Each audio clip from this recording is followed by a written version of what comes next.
storytellers, welcome back to my channel. Today's video, as you can tell from the title down below, is going to be my August wrap-up. Now, I think I mentioned in my July wrap-up that I hadn't read a lot of books because I kind of got into a reading slump. I didn't fully stop reading, but I've definitely been struggling with desire to read. Not necessarily desire, but sort of the focus to read more than, like, I want to, but I can't get myself to focus on it. But I did read 3 books in August, which is more than last month. Not an all-time high, not an all-time low. Do you get the joke? You get the joke. So, without any further ado, I will get into my wrap-up. It's only 3 books, like I said. One was a reread because I just really wanted to reread this novel, so I let myself. I'm already a good chunk into 2 of my September TBR list books. You'll see those if you watched my September bullet journaling video that I did last week. So 2 of those I've already made a good dent into, so I'm on track to do a little bit more reading in September, I think. Anyway, I digress. Without any further ado, let's get into this wrap-up. So the first book I finished in August was With You All the Way by Cynthia Hand. This is a contemporary novel following a girl named Ada who goes on a family trip just days after breaking up with her boyfriend and getting in a huge fight with her sister, and there's tension at home. So she's got a lot of drama brewing under the surface when she gets to Hawaii. Part of the drama involves the fact that Ada has yet to have her first time, if you know what I mean. This is definitely a young adult novel. We talk a little bit about some graphic things. It doesn't get graphic per se, but talks about, doing the do. And Ada hasn't had her first time, and she decides, you know what, I feel like I'm missing out. I feel like I just need to take charge of my life and do something. So many things she feels like are happening to her that she feels out of control and stressed and upset, and she doesn't know how to get a handle on it other than to take some kind of action, and she comes to the conclusion that, having sex is that action that she needs to take.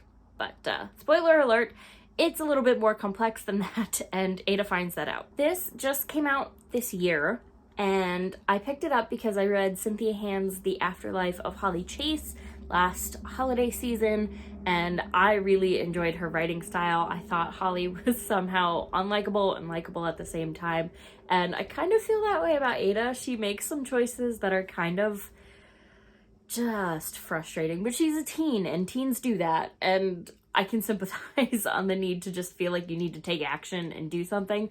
And of course, that action causes other drama. A large facet of the plot is based on miscommunication. So if that totally turns you off in novels, this one probably will not be for you because, like I said, it is central to the plot that Ada misunderstands literally like everything that's going on around her. She misinterprets and she's not communicating with people. So if that's a turnoff, steer clear. But if you can weather that storm, I think the ending is actually really good, and I was actually surprised it went in the direction it did. I think it becomes more of a story about self-growth and self-awareness and learning to communicate with people around you when you sense something is going on with them, and not just assuming that you know what the issue is and that you can fix it or hold your family together or hold a relationship together. It's not without its messiness at the end. There are a lot of issues that aren't fully untangled, and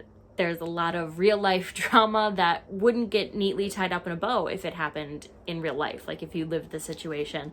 And I like that Cynthia Hand leaves it sort of messy and not put together, but you get this sense that it will be put together at some point because they'll work together to do that. It's pretty deep in its own way without being totally heavy-handed about it. It just feels really natural and real, and it flows really nicely. I like Cynthia Hand's writing style. I think her YA characters are phenomenal. I enjoyed that they are realistically flawed and make choices that teenagers would make, and that the consequences are exactly what you might expect them to be, which are messy and not great because they're teenagers and they don't have all the facts and they're reacting to things emotionally without necessarily thinking it all through. But I would recommend this one. I think I gave it a 4 out of 5 stars. The next book I finished in August was my reread of A Discovery of Witches by Deborah Harkness. This is a fantasy, dark academia-y, autumnal,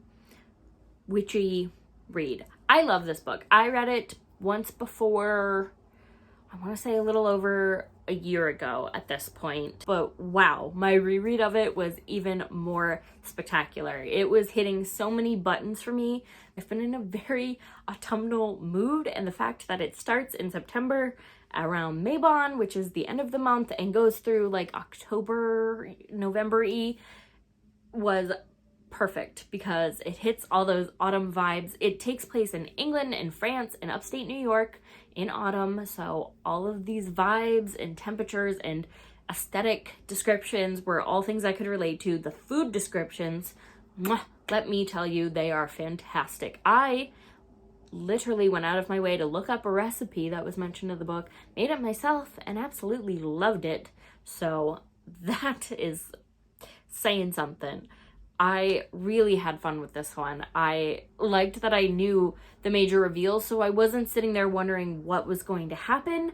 I just got to enjoy the little tiny things a little bit more, which I think is what is such a fun facet of rereading a novel, is that you just get to enjoy the little details a little bit more than you can the first time because you're waiting to see what happens to the characters.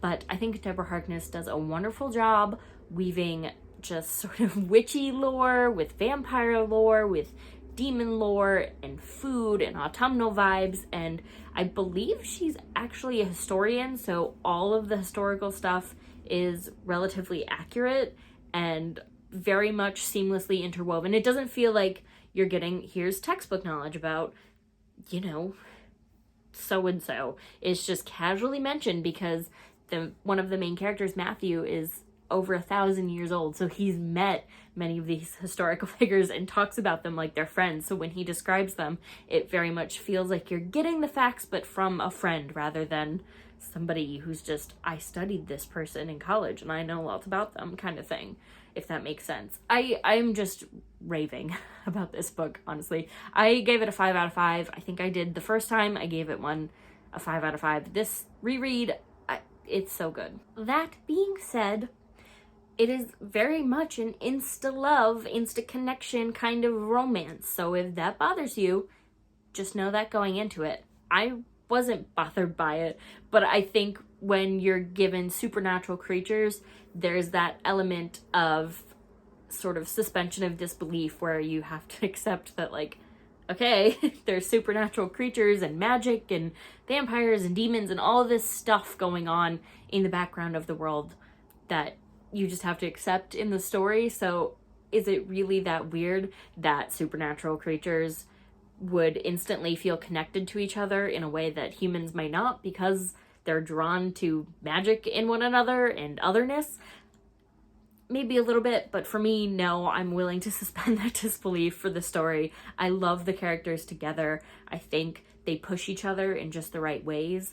Like, they're not necessarily a perfect couple. They both have traits and facets of their personality and baggage that make their relationship challenging and cause arguments and little tiffs with one another, but that's a real relationship in my mind. Like, it's not instantly honeymoony and lovey, especially because they're up against a huge adversary who is against their relationship. So they're fighting that, but also trying to learn about each other because they haven't known each other that long. One thing to be wary of is Matthew as a vampire is an incredibly possessive character, and he does a lot of trying to control Diana because he is used to that. He grew up as a vampire in centuries where men being in charge and women unquestioningly following rules was something he was used to. It's kind of what he expects, even though he knows better. So he kind of pushes against Diana in that way, where he tries to control her, but Diana pushes back. She does not go willingly. She likes to have control. She likes to be an independent woman, and I like that about her. So it does give a little push and pull to their dynamic. He can get a little toxically possessive, and controlling, but it is kind of described as being vampiric nature. He's not the only character that does it. It's just the way the vampires are. So it's not great. It is necessarily, awesome behavior, but it makes sense in the context of the greater story. So it's just something to be aware of if you don't like reading that in characters. Again, maybe shy away from this one a little bit. But if you can deal with it, it doesn't get outright toxic, in my opinion. So I think it can be overlooked a little bit, especially because, like I said, Diana doesn't go willingly. She always challenges him when he tries to boss her around and force her to do things. She does not just take that lying down. She doesn't like it. So she actively reminds him constantly, hey, I can think for myself. I can make decisions for myself. You don't get to just speak for me. So I think if you can take that knowledge and take the knowledge that Diana doesn't just sit there like a wallflower, and you can get past that and read the story, it's definitely a great read. Okay, last but not least in the books that I finished for August was Siege and Storm by Leigh Bardugo. This is the second book in the Grishaverse trilogy, and it follows Alina Starkov and Mal, whose last name I can't remember, to Ravka again, basically, along with a privateer named Stormhond, and he kind of is more than meets the eye. This one I ended up giving a 4 out of 5 stars because the ending saved it for me. I was like halfway, 3/4 of the way there and not loving it. I enjoy Stormhond. I've mentioned that a little bit before in my July wrap-up when I had started this book. That's how long it took me to finish it. I like Stormhond. I think he's multi-layered and more than meets the eye, and he's a crafty bugger, and I enjoy that.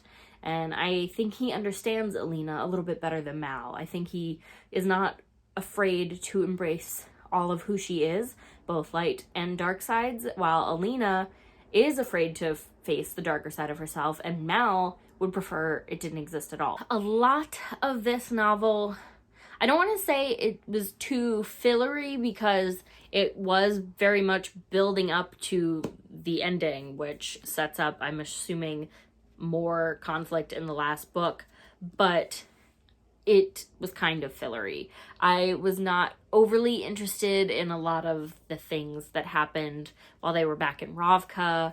I was not interested in Mal's sort of mood swings. He knew she had accepted this destiny. He knew she was going to try to make these moves and try to fight the Darkling and try to end this once and for all, and he just kind of wants to run away. And I think that's why Stormhond is a character that I really enjoy, and I enjoy their dynamic, his and Alina's, because I do think he genuinely likes her, even though he likes her from a political aspect as well.